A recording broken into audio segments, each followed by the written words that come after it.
kita mula dengan peratus yang diwar-warkan oleh Merdeka Center. Baik, Merdeka Center mendakwa bahawa 69% rakyat berpuas hati dengan Muhyiddin. Dan angka itu diperolehi daripada satu sampel penduduk yang dikatakan diambil secara rawak atau random, iaitu 3,000 lebih penduduk Malaysia. Jadi saudara-saudari kena faham, sebelum PRU 14, Merdeka Center ni beberapa hari sebelum PRU 14, 8 hari sebelum PRU 14, Merdeka Center ni dia memang pro kerajaan. Siapa-siapa yang tahu memang tahulah Merdeka Center ni pro kerajaan. Tiba-tiba dia keluar satu analisis, dia kata keputusan Barisan Nasional, dia kata Barisan Nasional akan menang pilihan raya. Tapi dia tak berhenti takat tu je. Dia kata Barisan Nasional akan mendapat memperolehi bilangan kerusi yang seakan-akan sama dengan PRU 13. Jadi PRU 13, kalau saudara-saudara ingat, Barisan Nasional dia menang 133 kerusi Dewan Rakyat. Kurang dari 2/3 ya. Prestasi Barisan Nasional pada ketika itu memang menurun daripada tahun 2009. Jadi dia menang 133 saja kerusi di Dewan Rakyat. Jadi Merdeka Center mendakwa dan 133 kerusi ini adalah majoriti. Cuba kira 133 tolak 111, majoriti berapa? Iaitu majoriti 22 kerusi. Jadi Merdeka Center mendakwa bahawa Barisan Nasional berdasarkan kajian dia yang didakwa terperinci, ramalan dia adalah bercanggah dengan semua pakar analisis lain, bahawasanya Barisan Nasional akan mendapat keputusan yang hampir sama dengan di PRU 13. Ya. Sebenarnya pada ketika itu satu kesilapan yang saya sendiri pernah buat. Tak apa. Okey. Apabila keputusan PRU 14 keluar, bukan hanya Barisan Nasional kecundang, Barisan Nasional hanya berjaya meraih 79 kerusi. Maknanya 103, menurut Merdeka Center, Barisan Nasional akan dapat majoriti 20 kerusi, 22 kerusi atau 20 lah. Dia kata hampir sama lah, jadi kita ambil 20 lah. Ini tidak, Barisan Nasional turun mendadak majoriti dia, dan daripada 133 kerusi mendapat 79 kerusi, iaitu penurunan sebanyak 40 lebih peratus. Di dalam bidang statistik, kalau lari sedikit kita boleh terima, sebab memang ada ralat dalam mana-mana ramalan. Tetapi ralat 40% adalah satu ralat yang merepek, yang menunjukkan kegagalan analisis dan turut menunjukkan sama ada instrumen ataupun cara-cara Merdeka Center tak betul ataupun keputusan tu dimanipulasi, iaitu diputar belik. Jadi itulah Merdeka Center yang sama yang hari ini berkata Muhyiddin diterima 69% rakyat. In the first place, kalau dah diterima sangat tu tak perlu pakar ramalan, sebab kita boleh merasa semangat dan aura penerimaan tu, tapi kita tak rasa.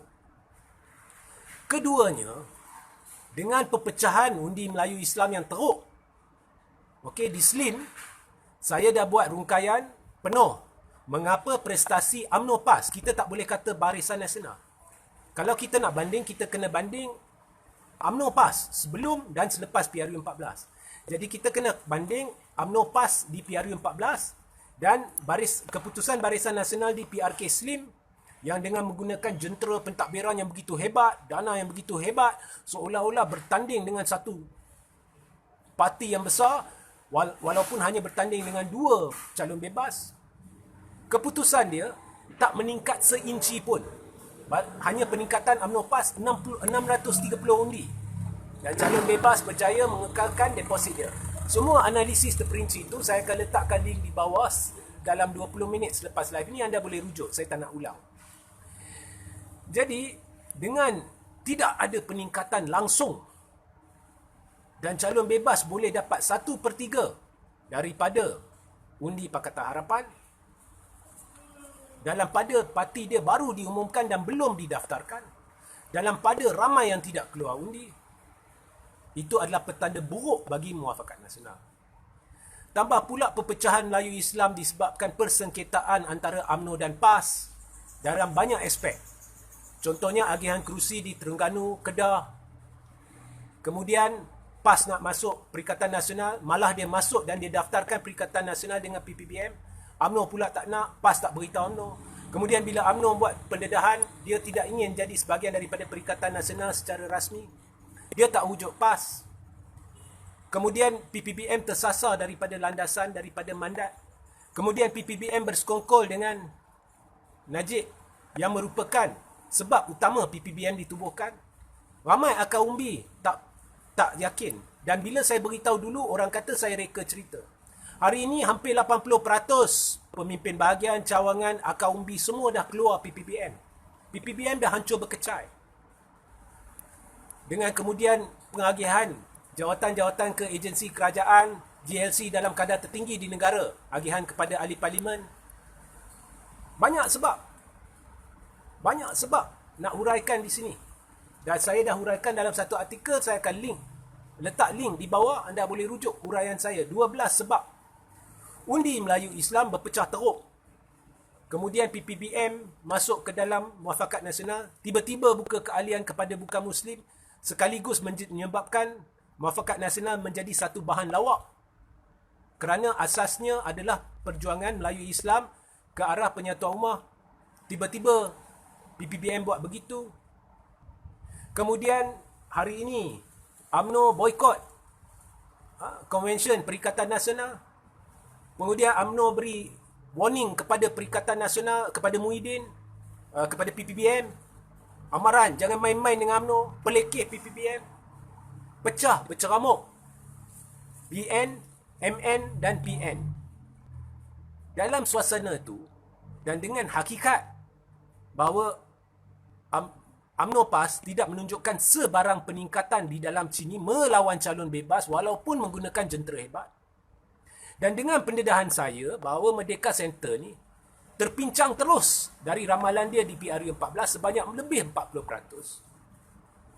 Tak ada siapa yang percaya bahawa ada 69% rakyat yang puas hati dengan Muhyiddin.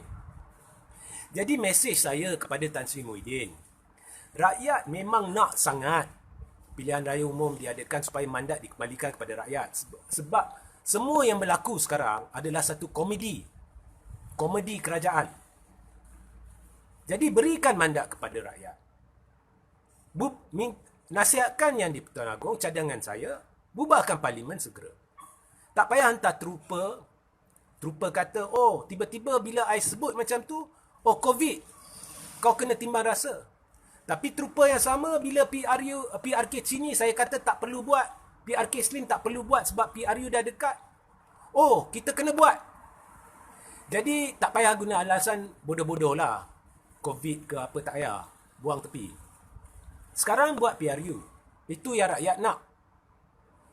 Sebab pihak buat blok bebas ni, kuasa ketiga ni dah bersedia. Yang saya tengok yang terketar-ketar takut adalah PN, Perikatan Nasional. Memang takut.